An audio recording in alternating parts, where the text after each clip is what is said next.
हो, खरं तर आज एसटी प्रवर्गातून बंजारा समाजाला आरक्षण मिळावं या मागणीसाठी केकतपांगरी गावामध्ये एका तरुण सहकार्याने तुमचे जीवन संपवलं आहे. एक आंदोलक म्हणून काय भूमिका वेदना होत आहे तुम्हाला, काय सांगा? आत्ताच आम्हाला बी 1 घंट्यापूर्वीच ही बातमी कळाली. केकतपांगरी तांडा परवीन जाधव नावाचा आमचे बंधू आहेत गेवराई तालुक्यातून, त्यांनी गळफास घेऊन आत्महत्या केली. म्हणजे समाजासाठी त्यानं शहीदच झालाय.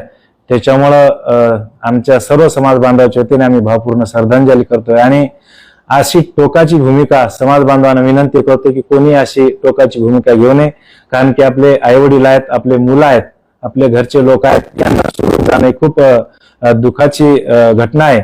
म्हणून सर्व समाज बांधवांना विनंती, आपण लढणारा समाज आहे म्हणून आपण अशा कोणत्याही प्रकारचे कोणी निर्णय घेऊ नये.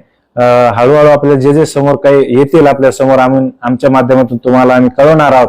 म्हणून रिपीट समाज बांधवांना विनंती करतोय अशी कोणीही टोकाची भूमिका घेऊ नये आणि यांच्या जे घरांवर जे दुःखाचा डोंगर कोसळलेला आहे, सर्व समाज बांधव तुमच्या पाठीशी आम्ही आहोत.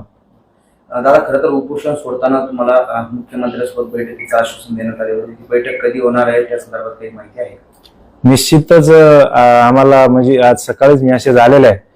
31 तारखेला आमचं शिष्टमंडळ मुख्यमंत्री साहेबांसोबत भेटी घेणार आहे आणि तिकडून देखील आम्हाला म्हणजे पत्र आलेलं आहे की 31 तारखेला बैठक होईल.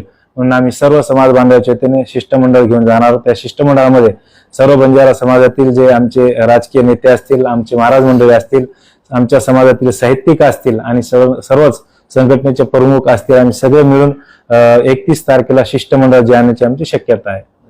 शिष्टमंडळामध्ये कोणाकोणाचा सहभाग असणार आणि प्रमुख मागण्या तुमच्या काय असणार आहे मुख्यमंत्री?